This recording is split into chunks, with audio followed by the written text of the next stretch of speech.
Vibes of Cosmos, so zoom out from Hyperborea, which is also off limits for us, north of Russia, north of Canada, north of Alaska, Greenland, and north of Scandinavia, north of Iceland, and north of, you understand what Hyperborea is. Let's zoom out so we understand where we live. Yes, the known world with also Atlantis and all the other continents. And this is on the moon. We see the moon on the sky. The moon is the map of the world. Of course, you know that because you've seen that before. So you see? We've seen this before. You see the continents. What's black is firm land continent and the white is ocean. Do you see? Do you see the matching? Do you see how they match? Of course you do. Now, let's understand the ice walls in Antarctica. Okay, so of course you know that we live in the Antarctic Treaty, this area here, where we are allowed to live. And now everything you see here in white is ice, or supposed to be ice, with the thinner ice closer to Australia and South America. Now, there's a area after this ice which is called the first unfrozen ring, because there's no ice. And why is it the first unfrozen ring and there's no ice there? Because it's the area of Mercury. So you know that Mercury and the planets, they're not solid spheres. They're electric magnetic fields or force fields, or call it in our vocabulary of limited people, dome. But because it's electromagnetism, electric magnetic means heat. So it, just like the sun we see on the sky, it allows for proper human life. So it allows for the non-existence of ice thanks to that heat. That's why Mercury is the closest place, and even NASA, it gives us some truths saying that Mercury is too hot, right? It's like so close to the sun that it's too hot. You know, they give some traces. And in the Mercury area, you have the part of Pangaea, which is of course unfrozen, and other like the Republicas, well, the lands of iron as well, which are unfrozen. But there's more. You're gonna ask the question, so what happens if you go in a straight line and you continue going? Well, we have a second ice wall. Of course we do, because after Mercury we have Venus. So between those two areas we have another ice wall, which is ice with a exit here that seems to have no ice, where you can just go in a straight line and hey, so super happy. And why is that second unfrozen ring there? Because it's the area of Venus. Of course, Venus comes after Mercury. As we know, planets are not solid spheres. They're electric magnetism in nature, with a wavelength which interacts and allows for the non-existence of ice. So the unfrozen ring. And that makes us, well, it gives us two ice walls. If we consider the fact that after the Venus area, there must be another ice wall, we don't know that. We don't know, because once you zoom out, we are just like a tiny crater which is sometimes full of water, sometimes not, at the north side of a big huge continent. And this is if we zoom out. Vibes of Cosmos has made here on to make us understand that there's other places like where we live. Again, they have water.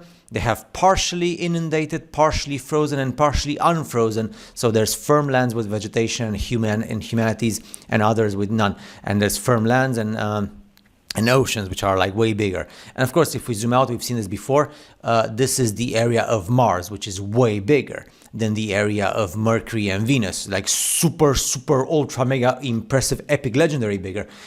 He made it look like red because, you know, we are given the story of being red. So this is the Mars area. It has so many worlds and so many continents and firmlands and oceans. If you keep on going in a straight line, you go to the Jupiter area. But it's very important. So this is the difference between Mercury, Venus, and Mars, and what comes afterwards. So this is the Mars area, because Mercury and Venus are very local to the place where we live, even though we say local, but it's 50,000 kilometers in diameter, just the Antarctic Treaty, which again, and then we have to count Pangaea or Terra Vista, and then, which is like including the Mercury area, and then we count the Venus area. But I hope this makes you understand the existence of what we can call the two ice walls, therefore the two Antarcticas, right? Which is, again, they're very huge and big because they're circular.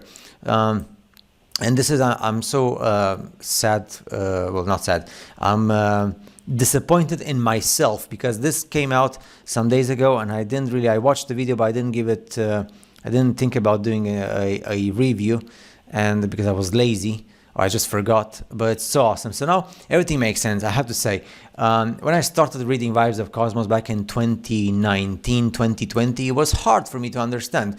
I had to like go day by day, page by page. And of course, after 6 books and the maps, gosh, these guys made such a brilliant work with the explanations and the details and the graphics and everything else. They just and the moon, this thing here with the moon, this is totally. And now, for me, it's like super amazing. But when you see it for the first time, and especially when you see it like this, because until certain moments in time we just had the moon, but now we have like the moon and the map made by these guys, so we can actually understand the continents and the difference between firm land and water being the white stuff, and it makes so logical, impressive, perfect sense, especially because the moon never moves. It's the same stuff, it's the same face over and over again. It makes so much logical sense. Look at this, it's just so amazing. It's just, it blows you away, isn't it? Like at certain point, until you get used to it, it's just like mind-blowing and mind-blasting, and it was there for us the whole time. And now we understand that we are just pretty much, we are slaves here. We are prisoners in the Antarctic Treaty, which was enforced in 1961 from a military point of view, and it expires in 2048. And of course, you know how the system works, and the world, and the finance system, and politics, and military, and everything else. At least to a certain degree, because there are so many things that we don't know about. But the awesome thing is, imagine if you have like a submarine or a UFO, and you just exit. You exit the area, like here. The best way to exit is from South America, from Australia to the Sun Gate, and you get to the first area, which is Mercury, and you just exit to Venus, right? So imagine how many people have traveled with technology, whether that's like traditional technology or just like UFOs, in a very simple way, just understanding where the ice is less present or not even present, and you just like exit and you go on water and air with no problems with freezing temperatures, just because you understand how the wavelengths of the electromagnetism work, which of course they keep on changing with time. And you get even to Mars, right? So how many humanities are out there? How many human species? How many civilizations of people? Thanks to Vibes of Cosmos. If it wasn't for this, I would be stuck in ignorance for the rest of my life. I mean, there's so much to learn so far. I'm really looking forward to the next book and the next maps, because this is a game changer, and we live here. And when I see how small we are on Mars, just amazing. See you in the next video.